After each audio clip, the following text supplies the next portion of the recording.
The names Ted Bundy and Jeffrey Dahmer have become synonymous with serial killer in many people's minds.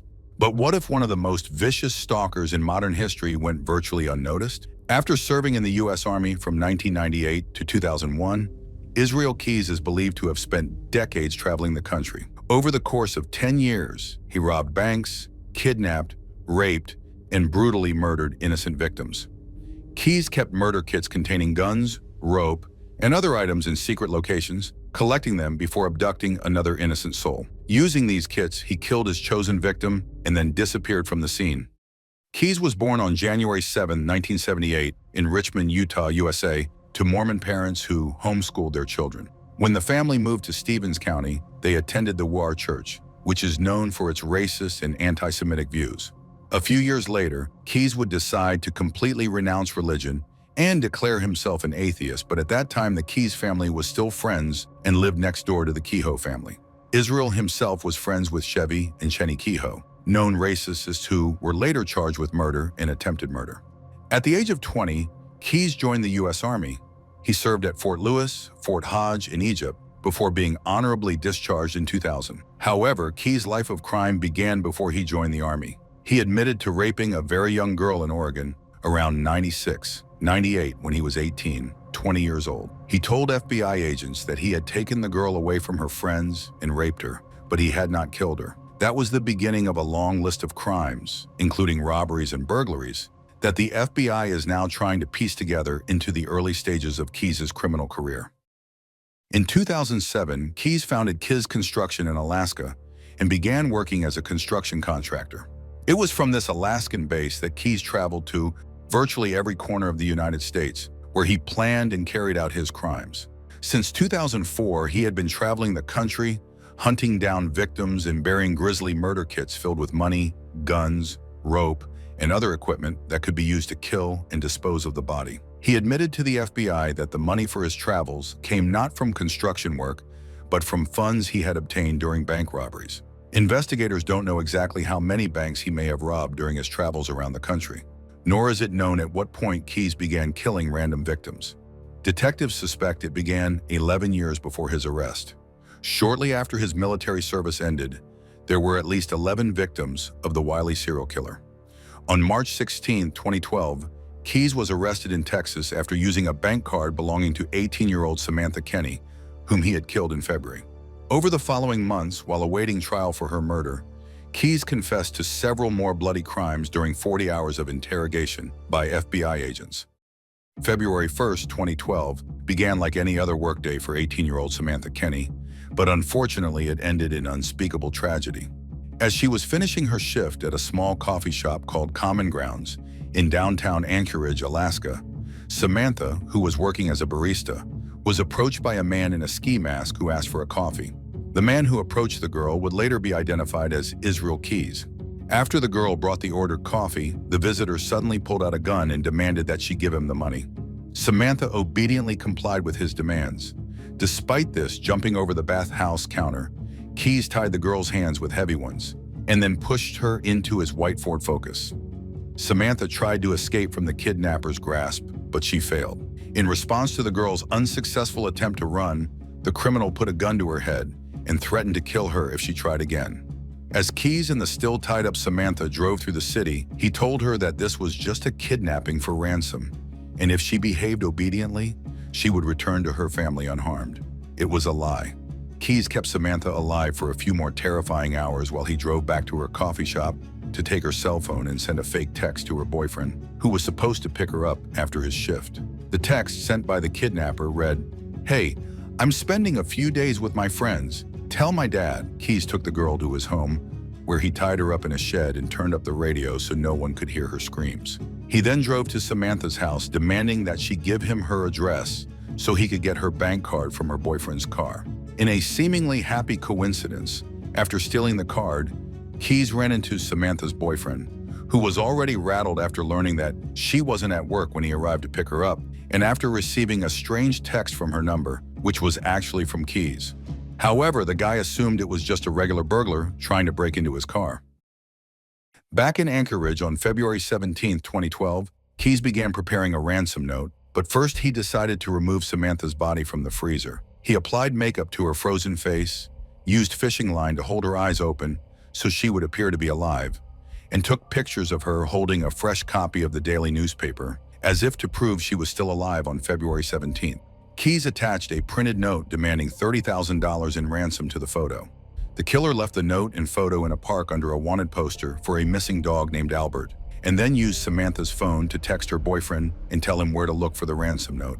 A few days later, Keyes drove to Lake Matanuska, where he dismembered the unfortunate girl's body, punched a hole in the ice, and dumped the remains in the lake. Frank Russo, the police detective who interviewed Keyes, says he drilled a hole and went ice fishing on the lake. He tied a piece of the girl's body with wire and attached a weight to it. He then lowered the piece of her body under the water while he continued fishing. I remember asking him, "Did you catch the fish?" And he said, "Yes, I did." I said, "What did you do with it?" "Well, I took it home and ate it," he said. "It was just a sickening admission to me," the detective recalls. Meanwhile, Samantha's dad, James Kenning, believing his daughter was still alive after receiving the staged photo, deposited the money that had been raised through the generosity and participation of locals who could not stay away from the case. However, Keyes made a big mistake by instructing the girl's family to wire the ransom money into her account. The ATM camera managed to photograph the kidnapper's car, and that's how the police were able to determine that the suspect drives a white Ford Focus. With this information, Keyes was soon stopped for a routine vehicle check, and inside the car, police found banknotes, paint from the men who had robbed the bank, a ski mask, and a gun. They also found Samantha's phone and bank card. Keyes was immediately arrested. Keyes was extradited from Texas to Alaska initially on charges of credit card fraud. On April 2nd, 2012, investigators found Koenig's body in a lake, and on the 18th, a grand jury indicted Keyes for Samantha's kidnapping and murder. Keyes was interrogated for more than 40 hours by police detective Jeff Bell and FBI Special Agent Jolene Godden, and although he was reluctant to give up details of his crimes, he began to confess to several murders he had committed over the past 11 years. After his arrest, Keyes confessed to kidnapping Samantha from the coffee shop. He also gave police much more detail about the crime, but not before making them agree to one condition: that all the details be kept from the press. The reason? He didn't want his young daughter to read about what he did to Samantha. "I'll give you every little detail of the crime if you want. I have so many stories I can tell you," he said. Soon, investigators finally realized that they were dealing with not just a killer, but one of the most cold-blooded, most methodical, and most prolific serial killers of all time. It quickly became clear that Keyes had killed before, in addition to Samantha Koenig. The first murder, according to Keyes' confession to police, occurred in Washington state in the late 1990s. He told authorities that he had killed at least 7 people across the country, although it is believed that Keyes may have killed as many as 11 people in total. In addition to Samantha Koenig, police were able to name 2 more victims, a Vermont couple, Bill and Lorraine Carrier, who had previously been reported missing. Keyes allegedly broke into the couple's home on the night of June 8, 2011. He described his attack on the couple as a quick dash. He cut their telephone lines before breaking into the house with a head torch. He managed to tie up his victims and drive them to an abandoned farm. He shot Bill in the basement and then raped and strangled Lorraine. Their bodies were never found. Chittenden County District Attorney T.J. Donovan said of the Vermont couple, "The evidence shows that in the face of death, Bill and Lorraine showed extraordinary courage and great affection and love for each other. They fought to the end." Keyes later admitted that 2 years before the couple's death, he assembled a murder kit containing a gun, a silencer, ammunition, and garbage bags. The killer hid the kit near the couple's home and later used it to kill Lorraine and Bill. In all, Keyes confessed to killing 4 people in 3 separate incidents in Washington state. He didn't give names, though he likely knew them because he liked to follow news of his crimes online when he returned to Alaska. He also killed a man on the East Coast. When I first started reading news stories about it, I was super careful. I would never use the personal computer that was connected to me. But then, like you said, I got kind of hooked on the publicity, and I would be at home late at night or whatever and be like, wow, I wonder if there's any more news stories, like a couple glasses of whiskey, and be like, I'm going to check on that. And then I'd do the searches and read and, start commenting on stuff. And I knew that I was getting stupid, I guess. Keyes buried the body in New York, but killed his victim in another state. He gave investigators no further details about these cases. Bell believes Keyes gave them details about the murders because he knew they already had evidence pointing to him. so he shared more about these murders than the others. Bell believes the interviews were the first time the killer ever spoke about his crimes and what he called his double life. He believes Keyes hid details of the other murders because he did not want his family to know about his secret life of crime. Keyes planned the murders in advance and took extraordinary precautions to avoid being caught. Unlike most serial killers, which made tracking his crimes much more difficult, Keyes had no specific victim type, killing both men and women, but claimed that children and parents were untouchable to him. When asked why he chose his victims, Keyes replied, "I didn't pick, I just randomly." Frank Russo recalls, "I remember asking him why he went into that particular coffee shop on that fateful day, and he simply said, 'Well, it was open late.'" The killer operated away from home and never committed a second crime in the same place. He paid only in cash during his trips and turned off his cell phone, and he had no contact with his victims. Once he had chosen a victim, he would bury the murder kit in the area. As he did with Bill and Lorraine, his kits were found in Alaska and New York, but he admitted to having others prepared in Washington, Wyoming, Texas, and possibly Arizona. Keyes admitted to admiring fellow serial killer Ted Bundy, telling investigators that he saw himself in the famous killer. Dennis Rader, or BTK as he was called, a weakling, because he openly admitted to remorse for his crimes. Monica Dahl, a homicide detective from Anchorage, said of Keyes, "He didn't kidnap and kill people because he was crazy. He didn't kidnap and kill people because his deity told him to, or because he had a bad childhood. Israel Keyes did it because it gave him great satisfaction, almost like a drug addict gets great satisfaction from taking drugs. In a way, he was addicted, and he was addicted to the feeling he got from killing." When asked by investigators why he did all these crimes, Keyes simply said, "Why not?" Eventually, investigators realized that Keyes' motive was very simple. He killed because he liked it. He enjoyed it. He liked what he was doing. Goddan adds, he talked about the adrenaline, the excitement he felt while doing it. Keyes himself said, "I am two different people in essence." The criminal admitted that he had been leading a double life for a long time. "Since I was 14, I knew that there were things that seemed completely normal to me, but that no one else considered normal." So investigators began to suspect that he was a serial killer for many years. But when Keyes committed his very first crime remains a mystery to this day. It is interesting to note, however, that when Israel was only 18 years old, a girl disappeared from the place where he lived, who was later found murdered.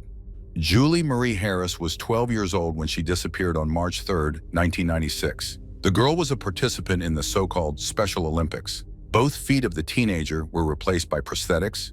Julie disappeared from Colville when she went to church. The girl disappeared without a trace.